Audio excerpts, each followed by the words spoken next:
नमस्कार friends, Vijay ji academy पर आप लोगों का बहुत बहुत स्वागत है। दोस्तों, आज मैं आप लोगों को भारतीय संविधान इंडियन पॉलिटी के लगभग 60 बहुत ही महत्वपूर्ण क्वेश्चंस कराने जा रहा हूं। फ्रेंड्स, ये ऐसे क्वेश्चंस हैं, चाहे इनको बेसिक समझो या कुछ भी, ये हर पेपर में लगभग रिपीट ही होते रहते हैं। क्वेश्चन ज़्यादा टफ भी नहीं है और ज़्यादा ईजी भी नहीं है। आप लोगों से रिक्वेस्ट है कि आप लोग सभी क्वेश्चन देखिए। तो देरी ना करते हुए शुरू करते हैं। फ्रेंड्स, 160 तक के क्वेश्चंस मैंने अपलोड कर दिए हैं। अगर आपने नहीं देखे तो उनको जाके देख सकते हो। जैसे मेरा 161 नंबर का सवाल दिया है कि संविधान के किस अनुच्छेद में मौलिक कर्तव्यों की चर्चा की गई है। किस में की गई दोस्तों? ये की गई है अनुच्छेद 51A में मौलिक कर्तव्यों की चर्चा। इसके बाद हमारा अगला क्वेश्चन दिया है कि लोकसभा के सदस्यों को शपथ कौन दिलाता है। लोकसभा के सदस्यों का शपथ कौन दिलाता है दोस्तों? जब इनका निर्वाचन होता है, निर्वाचन के बाद दोस्तों इनको शपथ दिलाता है प्रोटेम स्पीकर, इनको शपथ दिलाता है। इसके बाद हमारा अगला क्वेश्चन दिया है कि राष्ट्रपति संविधान के किस अनुच्छेद के अंतर्गत लोकसभा को भंग कर सकता है। किस अनुच्छेद के तहत दोस्तों? अनुच्छेद 85 के तहत जो राष्ट्रपति होता है लोकसभा को भंग कर सकता है। इसके बाद हमारा अगला क्वेश्चन दिया है कि राज्यसभा के द्विवार्षिक चुनावों की घोषणा कौन करता है। राज्यसभा के द्विवार्षिक चुनाव की घोषणा कौन करता है दोस्तों? ये करता है भारत का निर्वाचन आयोग। क्योंकि फ्रेंड्स, राज्यसभा के 1/3 सदस्य जो होते हैं हर 2 वर्ष में रिटायर होते हैं और उनका नया चुनाव होता है और राज्यसभा कभी भंग नहीं होता है। इसके बाद हमारा अगला क्वेश्चन यह है कि किसी मंत्री के विरुद्ध अविश्वास प्रस्ताव पारित हो जाने की स्थिति में क्या होगा। क्या होगा दोस्तों? इस स्थिति में पूरे मंत्रिपरिषद को क्या होगा? त्यागपत्र देना पड़ेगा। और अगला क्वेश्चन दिया है कि किसी विधेयक को धन विधेयक होने का अंतिम निर्णय कौन देता है। किसी विधेयक को धन विधेयक होने का अंतिम निर्णय कौन देता है? ये देता है दोस्तों लोकसभा अध्यक्ष। इसके बाद हमारा अगला क्वेश्चन दिया है कि भारत के संविधान के किस अनुच्छेद में अस्पृश्यता समाप्त करने का प्रावधान किया गया है। अस्पृश्यता समाप्त करने का प्रावधान किया गया दोस्तों अनुच्छेद 17 में, याद रखना है। इसके बाद हमारा अगला क्वेश्चन दिया है कि डॉक्टर भीमराव अंबेडकर ने किस मौलिक अधिकार को भारतीय संविधान का हृदय तथा आत्मा कहा है। हृदय तथा आत्मा किसको कहा है भीमराव अंबेडकर ने दोस्तों? ये कहा है संवैधानिक उपचारों के अधिकार को दोस्तों कहा है। संवैधानिक उपचारों के अधिकार को संविधान के हृदय और आत्मा कहा गया है। इसके बाद हमारा अगला क्वेश्चन है कि संविधान की किस अनुसूची में दल परिवर्तन के आधार पर अयोग्यता के बारे में उपबंध है। किस अनुसूची में दोस्तों? आप लोग पता होना चाहिए, ये 10वीं अनुसूची है जिसमें दल बदल निरोधक कानून बनाया गया है।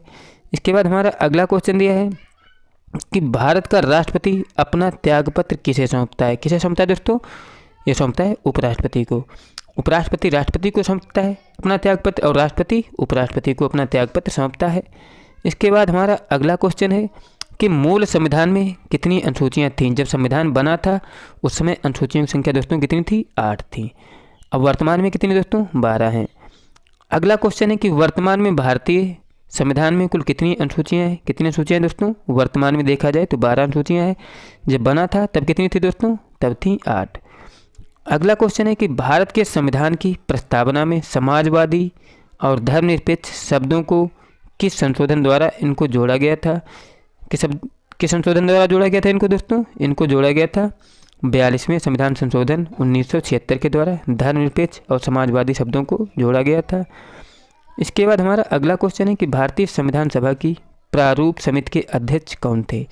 प्रारूप समिति के अध्यक्ष कौन थे दोस्तों? ये थे डॉक्टर भीमराव अंबेडकर, प्रारूप समिति के अध्यक्ष। इसके बाद हमारा अगला क्वेश्चन है कि भारत की संविधान सभा गठित करने का आधार क्या है। क्या है दोस्तों? कैबिनेट मिशन प्लान 1946 जो है संविधान सभा गठित करने का आधार था। आप लोग याद रख सकते हो। इसके बाद हमारा अगला क्वेश्चन दिया है कि भारतीय संविधान के अंतर्गत मूल अधिकारों का संरक्षक कौन होता है। कौन होता है दोस्तों? जो न्यायपालिका होती है दोस्तों, ये मूल अधिकारों का संरक्षक होता है।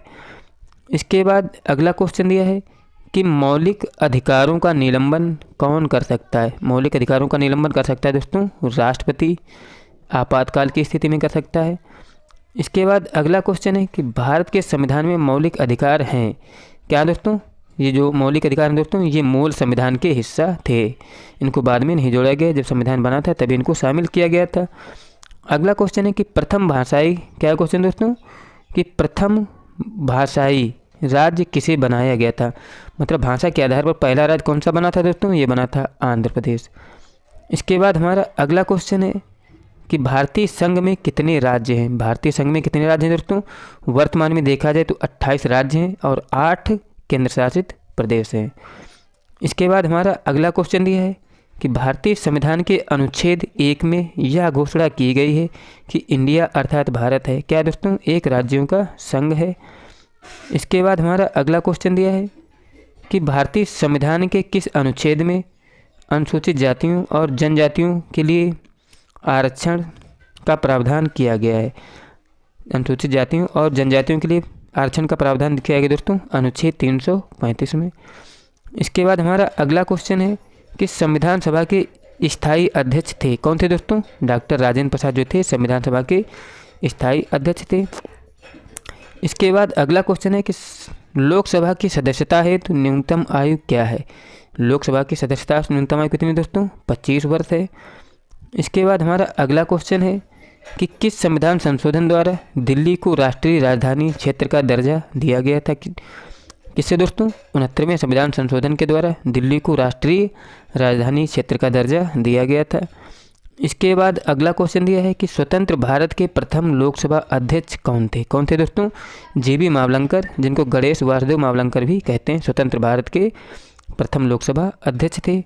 इसके बाद हमारा अगला क्वेश्चन दिया है कि मुख्य चुनाव आयुक्त की नियुक्ति कौन करता है। मुख्य चुनाव आयुक्त की नियुक्ति करता है दोस्तों भारत का राष्ट्रपति। इसके बाद हमारा अगला क्वेश्चन है कि राज्य के विधान परिषद के कितने सदस्य विधानसभा द्वारा चुने जाते हैं। कितने सदस्य दोस्तों, 1/3 सदस्य जो होते हैं ये विधानसभा के सदस्यों द्वारा चुने जाते हैं।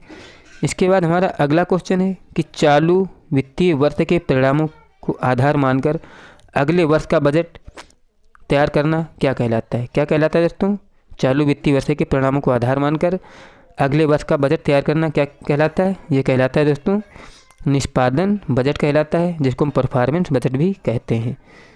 इसके बाद अगला क्वेश्चन है कि भारत सरकार के बजट के आंकड़ों में कुल व्यय और कुल प्राप्ति के बीच अंतर को कहते हैं, क्या कहते हैं दोस्तों, बजट के कुल आंकड़ों में व्यय और कुल प्राप्ति के बीच अंतर को कहते हैं बजटीय घाटा। क्या कहते हैं, बजटीय घाटा कहते हैं। इसके बाद हमारा अगला क्वेश्चन दिया है कि नीति आयोग भारत के संविधान के किस अनुच्छेद के तहत संगठित किया गया था। नीति आयोग भारत के संविधान के किस अनुच्छेद के तहत संगठित किया गया था दोस्तों, आप लोग कमेंट करके बता सकते हो, उत्तर इसका नहीं दिया है। अगला क्वेश्चन है कि भारतीय संविधान सभा के प्रथम दिन के अधिवेशन की अध्यक्षता किसने की थी। ये की थी डॉक्टर सच्चिदानंद सिन्हा ने। ये संविधान सभा के क्या थे, अस्थायी अध्यक्ष थे और इन्होंने ही पहले दिन की अध्यक्षता की थी। अगला क्वेश्चन है कि भारत के संविधान का निम्नलिखित में से कौन सा अनुच्छेद अस्पष्टता का उन्मूलन से संबंधित है तथा किसी भी रूप में इसके आचरण का निषेध करता है। किसमें दोस्तों, अनुच्छेद 17 में ऐसा लिखा है। इसके बाद अगला क्वेश्चन दिया है कि भारतीय संविधान में समानता का अधिकार 5 अनुच्छेदों द्वारा प्रदान किया जाता है। वह कौन कौन से दोस्तों, वे हैं अनुच्छेद 14 से 18 तक हैं जो समानता के अधिकार प्रदान करता है। इसके बाद हमारा अगला क्वेश्चन दिया है कि लोकसभा या विधानसभा के निर्वाचन में एक उम्मीदवार अपनी जमानत की राशि को खो देगा जब उसे कुल वैध मतों का कितना 1/6 मतों से कम प्राप्त होगा तो अपनी जमानत राशि खो देगा। और इसके बाद हमारा अगला क्वेश्चन दिया है कि वित्त बिल के लिए किसकी पूर्व स्वीकृति आवश्यक है। किसकी स्वीकृति आवश्यक होती है दोस्तों, वित्त बिल के लिए भारत के राष्ट्रपति की स्वीकृति आवश्यक होती है। इसके बाद अगला क्वेश्चन है कि भारत के राष्ट्रपति की मर्जी तक निम्न में से कौन सा अपने पद पर रह सकता है। कौन रह सकता है दोस्तों, जो राज्यपाल होता है राष्ट्रपति की मर्जी तक अपने पद पर रह सकता है। इसके बाद अगला क्वेश्चन है कि निम्नलिखित में से किसकी नियुक्ति भारत के राष्ट्रपति द्वारा नहीं होती है। कौन सा दोस्तों, जो लोकसभा अध्यक्ष होता है इसकी नियुक्ति भारत के राष्ट्रपति द्वारा नहीं होती है, इसे लोकसभा के सदस्यों द्वारा चुना जाता है। और इसके बाद अगला क्वेश्चन है कि संविधान का कौन सा अंश भारत के नागरिकों को आर्थिक न्याय प्रदान करने का संकेत करता है। आर्थिक न्याय प्रदान करने का संकेत कौन करता है दोस्तों, जो राज्य के नीति निदेशक तत्व होते हैं ये क्या करते हैं, आर्थिक नीति प्रदान करते हैं। अगला क्वेश्चन है कि मौलिक अधिकारों में संशोधन करने में सक्षम है। कौन है सक्षम दोस्तों? जो संसद होता है दोस्तों, ये मौलिक अधिकारों में संशोधन करने में सक्षम होता है। इसके बाद अगला क्वेश्चन है कि संविधान के किस भाग में नीति निर्देशक तत्वों का उल्लेख किया गया है? किसमें किया गया दोस्तों? चतुर्थ भाग में दोस्तों नीति निर्देशक तत्वों का उल्लेख किया गया है। इसके बाद हमारा अगला क्वेश्चन दिया है कि निम्नलिखित में से कौन सी एक मूल आधारिका है जिससे भारतीय संविधान विकसित हुआ है? भारतीय संविधान दोस्तों किससे विकसित हुआ है? जो भारतीय संविधान दोस्तों ये भारत शासन अधिनियम 1935 द्वारा विकसित हुआ है। इसके बाद अगला क्वेश्चन है कि भारत एक धर्मनिरपेक्ष राज्य है। इसका मतलब है दोस्तों क्या है? इसका मतलब होता है कि भारत जो है किसी भी निश्चित धर्म का समर्थन नहीं करता है। भारत एक धर्मनिरपेक्ष राष्ट्र है। अगला क्वेश्चन है कि लोकसभा और राज्यसभा में गणपूर्ति संख्या क्या है? क्या है दोस्तों? कुल सदस्य संख्या का 1/10 जो होता है लोकसभा और राज्यसभा में गणपूर्ति की संख्या होती है। इसके बाद अगला क्वेश्चन है कि राज्यसभा के सदस्यों का कार्यकाल कितने वर्ष का होता है? कितने वर्ष का होता है दोस्तों? 6 वर्ष का होता है राज्यसभा के सदस्यों का कार्यकाल। अगला क्वेश्चन है कि राज्यसभा के चुनाव हेतु निम्नलिखित में से कम होनी चाहिए। कम नहीं होनी चाहिए कितनी? राज्यसभा के चुनाव हेतु सदस्य की आयु कितनी? 30 वर्ष से कम नहीं होनी चाहिए। अगला क्वेश्चन है कि लोकसभा में आंग्ल भारतीय समुदाय 2 सदस्यों को मनोनीत करने की शक्ति किसके पास है? किसके पास है दोस्तों? ये राष्ट्रपति के पास होती थी, लेकिन अब मनोनयन की प्रक्रिया दोस्तों खत्म हो गई है। अगला क्वेश्चन है कि ये क्वेश्चन अधूरा है दोस्तों। इसके बाद अगला क्वेश्चन है कि राष्ट्रपति आंग्ल भारतीय समुदायों के कितने प्रतिनिधियों को लोकसभा में मनोनीत करता है? कितने सदस्यों को मनोनीत करता था दोस्तों? 2 करता था। अब ये मनोनयन की प्रक्रिया समाप्त हो गई है। अगला क्वेश्चन दिया है कि निम्नलिखित में से कौन सदन का सदस्य होते हुए बिना इसके अध्यक्ष के रूप में कार्य कर सकता है? सदन का सदस्य हुए बिना कौन इसके अध्यक्षता के रूप में कार्य कर सकता है दोस्तों? जो भारत का उपराष्ट्रपति होता है, ये राज्यसभा की सभापतित्व करता है, लेकिन ये राज्यसभा का सदस्य नहीं होता है। अगला क्वेश्चन है कि उपराष्ट्रपति का चुनाव करने वाली निर्वाचन संस्था के सदस्य कौन कौन होते हैं? कौन कौन होते हैं दोस्तों? लोकसभा और राज्यसभा के सदस्य जो होते हैं उपराष्ट्रपति के निर्वाचन में भाग लेते हैं। और लास्ट क्वेश्चन दिया है कि भारत के प्रथम उपराष्ट्रपति थे। कौन थे दोस्तों? डॉक्टर एस राधाकृष्णन थे भारत के प्रथम उपराष्ट्रपति। फ्रेंड्स, मेरे द्वारा कराए गए क्वेश्चन यदि आपको अच्छे लगे हो तो प्लीज़ चैनल को सब्सक्राइब कर लें। वीडियो अच्छा लगे तो लाइक भी करें। मिलते हैं नेक्स्ट वीडियो में। जय हिंद, जय भारत।